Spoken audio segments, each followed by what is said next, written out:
জীবন। আর তোমার মতামত এখন আর কোনো ভ্যালু অ্যাড করতেছে না। তুমি ডেমোক্রেসির ভিতরে ঢুকে গেছো। এখানে বাংলাদেশের হচ্ছে তৃতীয় বিশ্বযুদ্ধের মানে আগ মুহূর্তে যে ডেমোক্রেসি আছে এখন, এই ডেমোক্রেসি কোনো ভ্যালু নেই, বোঝা নাই? ডেমোক্রেসির কোনো ভ্যালু নাই। এগুলা নাম কষ্টে ডেমোক্রেসি, চেয়ারে একদম বসাই দিবা, সে তোমারে রুল করবে, তার কথা মানতে হবে এবং নিয়ম লেখা থাকবে, নিয়মের কোনো কার্যকর থাকবে না। এটা হচ্ছে বাংলাদেশের ডেমোক্রেসি। এমনি বলবে বাক স্বাধীনতা, অমুক তমুক বলবে। নিউজ পেপারগুলো পড়লে দেখতে পারবা বাক স্বাধীনতা। কিছুক্ষণ পর ওই প্রথম আলোর নিউজ কিছুক্ষণ পর হারাই যায়, কোনো লেজিটিমেসি নাই, মানে ভ্যালিড কোনো জবাবদিহিতা নাই। তারপর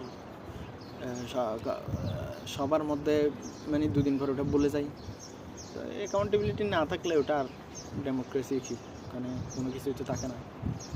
একটা যদি ফেল হয়, এই সিস্টেমের মধ্যে একটা যদি ফেল হয়, বিচার ব্যবস্থা অথবা পুলিশ প্রশাসনের শাসন অথবা সরকারের যারা আছে দায়িত্বে যারা আছে তাদের যে কোনো একজন যদি খারাপ হয়, তাহলে পুরো সিস্টেম ফেল। তো তুমি ওই সিস্টেমে বেশি কিছু আশা করতে পারবে না। এমনি তুমি যে আজও এটাই অনেক, এটাই চিন্তা করতে হবে। ডেমোক্রেসি হচ্ছে এটাই এখন। বাংলাদেশের মানুষ মানে তাড়াতাড়ি বলে যায় তোমার ইস্যু। ধরো কদিন আগে অনেক বেশি হাই ছিল যে দর্শনীয়, কারণ দর্শন ঘটনা যখন হয় তখন অনেক বেশি হাইতে থাকে। যখন ওটা কেটে যায় তখন আর কারো ওই দর্শন 30 দিন করতে হবে, 20 দিন করতে হবে, সেই ব্যাপারে কোনো মাথা থাকে না। তো এরকম একটা সেন্সিটিভ ইনসিডেন্ট নিয়েও কেউ কি থাকে না, মানে অ্যাক্টিভলি টানা, কেউ প্রতিবাদ করে না, ওটা নিয়ে কাজ করে না। আর এমনি বলে তো যখন ওই ঘটনা হয়, তো এরকম কয়েকটা ঘটনা আছে, হাজার হাজার কোটি ঘটনা গেছে বাংলাদেশে। ঠিক আছে, অনেকগুলো ক্যামেরার সামনে আসতেছে না, নিউজ হচ্ছে না, কিন্তু অনেকগুলো আছে। এবং এমনি একটা পোস্ট দিলে এখানে মোলেস্টেশন করেছেন ইয়ার আগে, মানে এটা হওয়ার আগে এখানে হাজার হাজার মানে